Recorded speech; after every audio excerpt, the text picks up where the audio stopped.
नमस्कार दोस्तों, आपका स्वागत है इस शिक्षाविद सौरभ यूट्यूब चैनल पर। और हम लोग बात कर रहे थे पॉलिटी में। हम लोगों ने पीछे 2 क्लास कर ली है पॉलिटी की, और पॉलिटी पे 2 ही क्लास से राष्ट्रपति से संबंधित 2 क्लास हो चुकी, बाकी होने को तो बहुत सारी हो गई है। ठीक है, तो आज हम बात करेंगे राष्ट्रपति से संबंधित। हम लोगों ने अनुच्छेद 52 पढ़ लिया था, जिसमें ये कहा गया कि भारत का एक राष्ट्रपति होगा, और दूसरी अनुच्छेद 53 में ये कहा गया था कि जो राष्ट्रपति होगा वो कार्यपालिका का प्रमुख होगा। अब हम क्या करते हैं, और 54 में बात की गई थी राष्ट्रपति का निर्वाचन, तो हम आज शुरू करेंगे अनुच्छेद 54 से। समझिएगा, एकदम आराम से चलेंगे, डिटेल में परेशान होने की कोई आवश्यकता नहीं है, समझे। तो हम बात करेंगे 54 की। अब 54 का मतलब का आर्टिकल 54, अनुच्छेद 54 की बात करेंगे।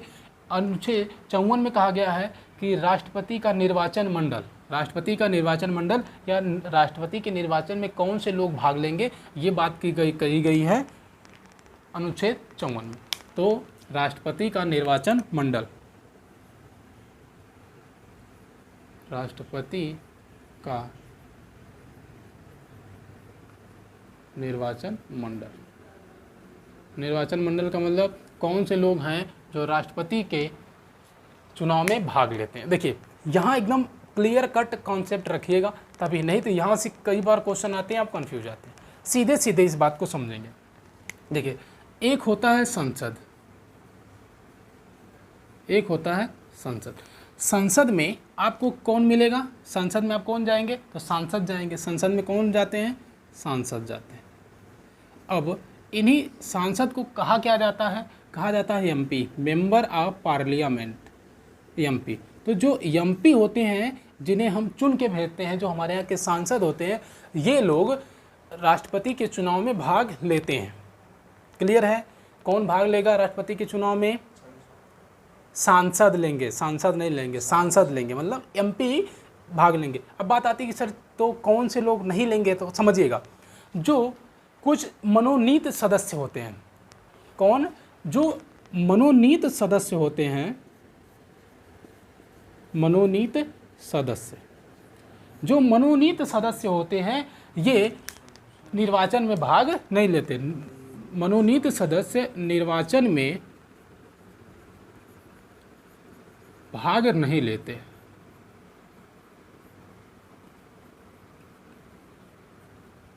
ठीक है, बात समझेंगे। मनोनीत सदस्य निर्वाचन में भाग नहीं लेते। भाग कौन लेता है, एमपी। एमपी का मतलब सांसद।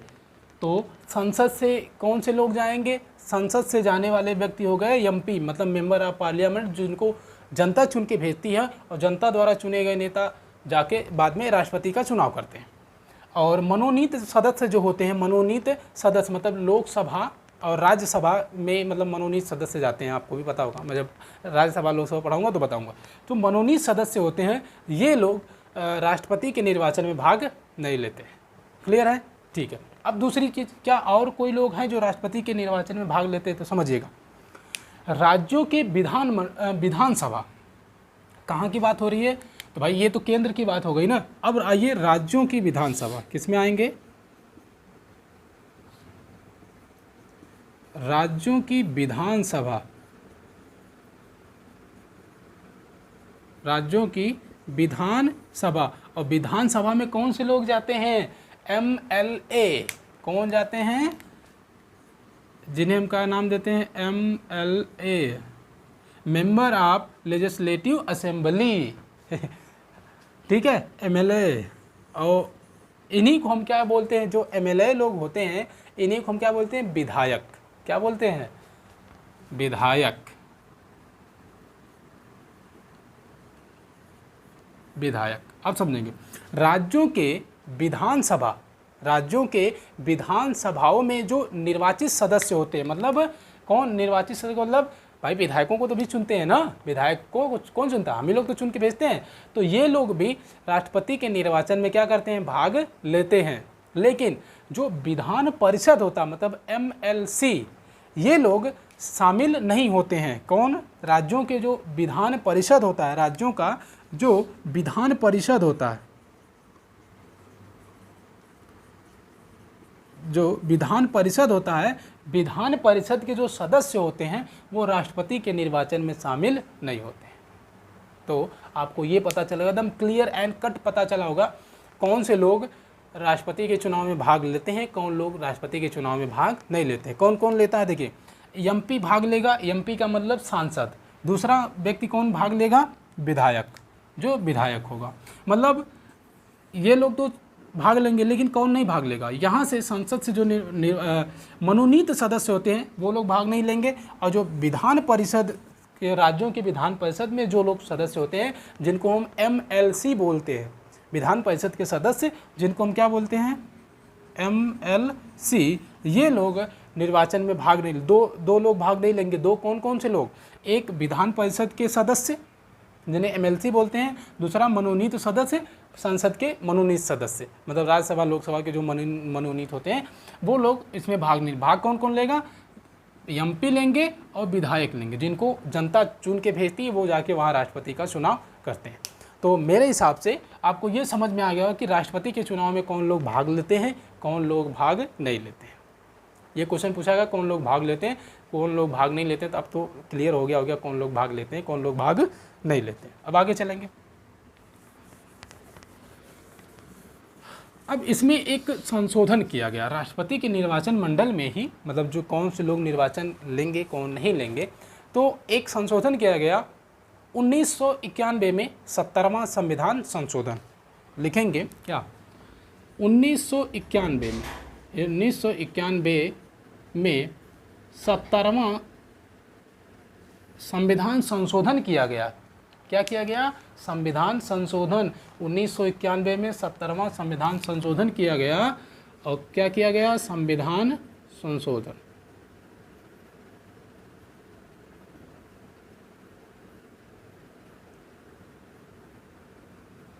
अब अगर ये संविधान संशोधन किया गया है तो कुछ न कुछ तो परिवर्तन संविधान में किया गया होगा, ये तो आपको भी पता है। तो यहाँ पे दिल्ली और जो पुडुचेरी की विधानसभा है, उन सदस्यों को ये कहा गया कि जो कहाँ के, दिल्ली, समझेंगे, दिल्ली और पुडुचेरी, इन दोनों में के जो विधानसभा होती है, यहाँ की जो विधानसभा के सदस्य होंगे,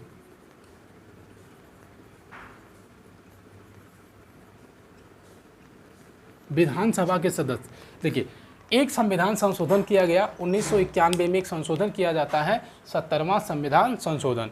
इस संशोधन में ये कहा गया कि दिल्ली और पुडुचेरी की विधानसभा के जो सदस्य होंगे, कहाँ के, दिल्ली और पुडुचेरी के विधानसभा के जो सदस्य होंगे वो राष्ट्रपति के चुनाव में भाग ले सकते हैं।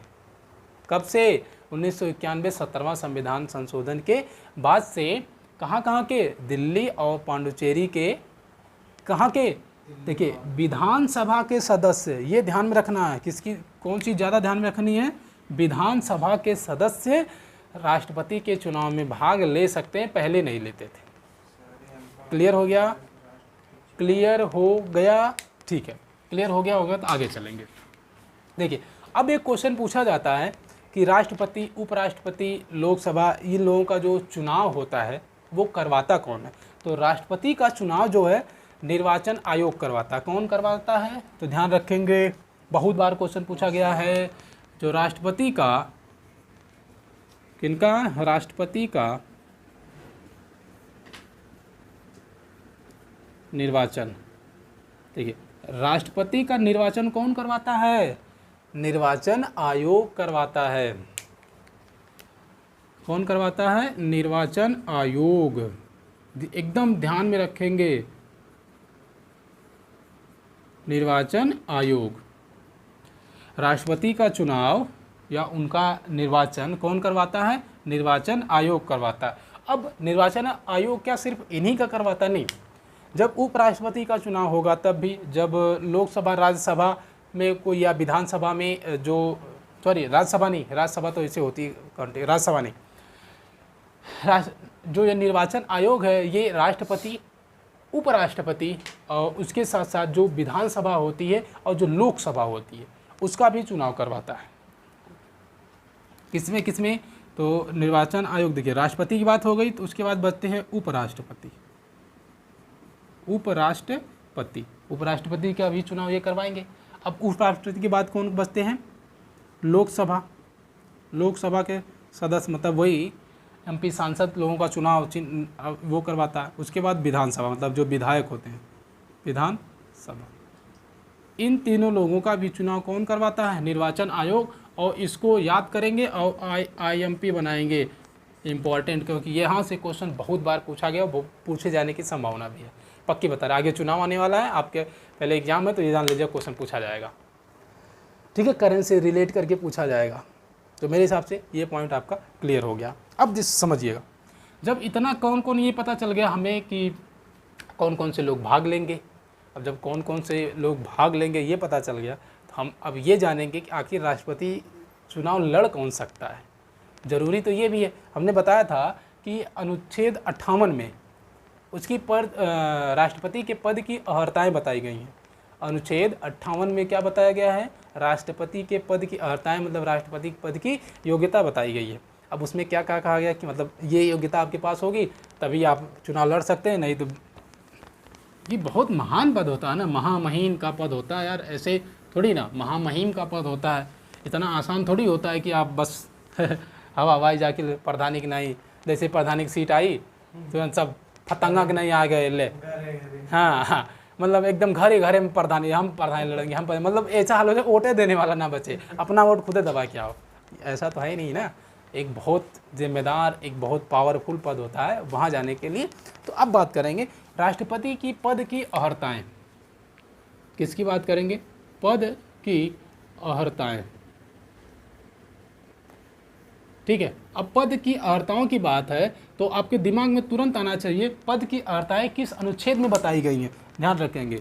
ठीक है, तो किस में बताई गई हैं? 58, आर्टिकल 58 मतलब अनुच्छेद 58 में राष्ट्रपति के पद की अर्हताओं को बताया गया है कि क्या क्या पद की अर्हता। अब समझेंगे क्या क्या पद की अर्हताएँ होनी चाहिए। सबसे पहली बात, वह भारत का नागरिक हो। वह क्या हो?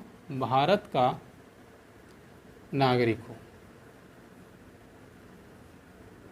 मतलब अगर कोई व्यक्ति भारत का नागरिक है तभी वो चुनाव लड़ेगा, नहीं तो जय निकलो यहाँ से, ये हाल हो।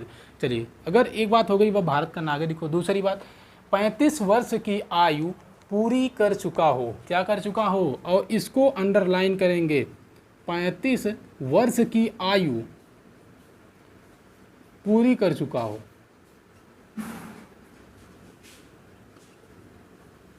क्या कर चुका हो? मतलब राष्ट्रपति पद के लड़ने के लिए आपको नौजवान नहीं होना है। नौजवान होने के साथ साथ आप 35 साल के, मतलब आप 36 साल में कि मतलब 35 साल पूरा तरीके से पूरा कर लेंगे। अब 36 साल में इंटर्ड करेंगे, जब जाएंगे 36 साल में, तब आप राष्ट्रपति पद के लिए चुनाव लड़ सकते हैं। तो ये कई बार क्वेश्चन पूछा गया, क्योंकि सबके दिमाग में यही रहता है ना कि जब अगर हम वोट देने लायक हो गए हैं तो हम कोई भी चुनाव लड़ सकते हैं। तो ये गलतफहमी मत रहिएगा कि आप अगर वोट देने लायक हो गए, मतलब 18 साल के हो गए तो कोई भी पद पे लड़ सकते हैं। नहीं, ये नौजवान वाले बहुत, इनके दिमाग में बहुत कीरी रहती है, ज़्यादा कीरी उनकी रहती है जो प्रधानी में लड़ते हैं। ठीक है, तो आपको ध्यान रखना, राष्ट्रपति पद के लिए आपकी एज कितनी होनी चाहिए? 35 वर्ष की आयु पूरी कर चुका हो। ठीक है, तब मज़ा आएगा। मतलब 35 वर्ष की आयु वो पूरी कर चुका है तब वो क्वालिफाइंग है। ठीक है, वो फॉर्म भर सकता है। किसके लिए? राष्ट्रपति चुनाव के लिए। अगला है, वो लोकसभा सदस्य, मतलब लोकसभा सदस्य निर्वाचित होने की योग्यता रखता हो। लोकसभा में निर्वाचित होने की योग्यता रखता हो। क्या करता हो? लोकसभा में निर्वाचित होने की योग्यता रखता। अब अगर वो लोकसभा में निर्वाचन की योग्यता रखता है तो वो राष्ट्रपति आराम से बन सकता है, वो फार्म भर सकता है। ठीक है, आगे देखो, वो किसी लाभ के पद पे ना हो। अब कहेंगे सर लाभ का पद का होता है, सबसे बड़ी टेंशन तो ये होती है, लाभ के पद पर ना हो। अब कहेंगे सर लाभ का पद का मतलब ये समझिएगा, लाभ के पद का मतलब ये हो गया कि कोई सरकारी नौकरी ना करता हो, मतलब कोई और नौकरी ना करता हो जिससे जो मतलब पेमेंट उसे मिलती हो। ठीक है, जब वो राष्ट्रपति पद के लिए चुनाव लड़ने की बात करेगा या करेगा तो उसके पहले वो पद छोड़ चुका होगा। मतलब वो किसी भी लाभ के पद पे नहीं होगा, जैसे कहीं का वो नहीं होगा, जैसे कहते हैं ना सांसद नहीं होगा, कहीं का विधायक नहीं होगा। ये लाभ के पद होते हैं, या कहीं कहीं कोई किसी पद पे पोस्टेड तो नहीं है, जैसे आईएएस के पद पे या पीसीएस के पद पे, जैसे कमिश्नर, डीएम, ये जो पद होते हैं ये सब लाभ के पद कहे जाते हैं, मतलब सरकारी नौकरी समझ लीजिए, उसके पद पे वो ना हो। अगर नहीं है तो आराम से वो कर सकता है। ठीक है, आगे चलेंगे। अगला है कि किसी के प्यार में पागल ना हो, पागल दिवालिया ना हो।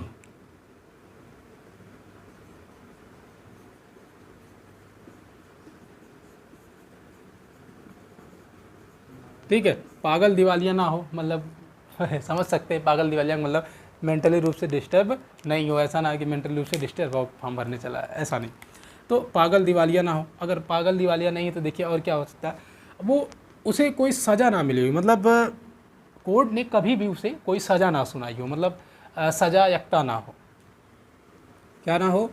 सज़ा यकता ना हो, मतलब कोर्ट ने कभी भी उसे किसी प्रकार की कोई सज़ा नहीं सुनाई हो। तब वो अगर इतनी योग्यता वो रखता है, अगर इतनी योग्यता वो रखता है, तब वो राष्ट्रपति का फॉर्म भर सकता है। तो अनुच्छेद 58 में यही बात की गई है, राष्ट्रपति पद की अर्हताएँ।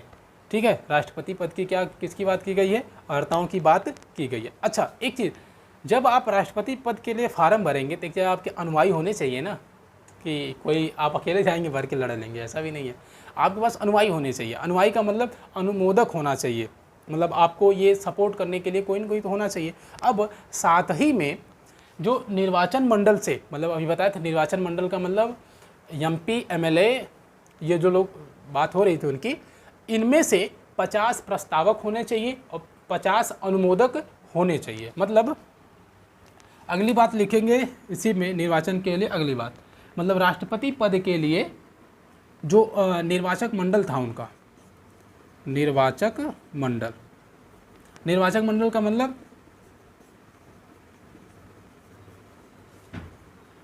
मैंने आपको बताया था निर्वाचक मंडल। निर्वाचक मंडल का मतलब कौन कौन, हमने बताया था कि एमपी मेंबर ऑफ पार्लियामेंट और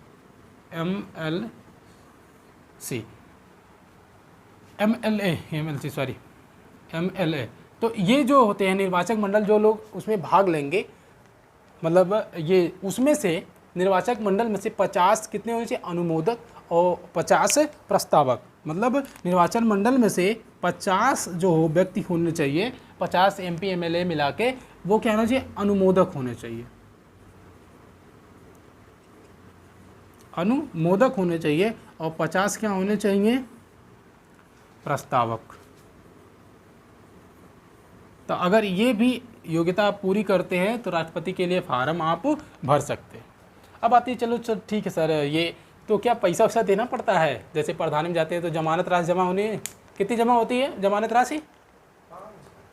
प्रधानी में 500 लगती है जमानत राशि। सोचो, सब लड़ जाएंगे ना होगा तो लोन ले लेंगे सब, नहीं तो बकरी उकरी बेच देंगे, कुछ भी करके। लेकिन यहाँ जाने के लिए जब आप राष्ट्रपति पद के लिए जाते हैं तो वहाँ एक जमानत राशि जमा करवाई जाती है।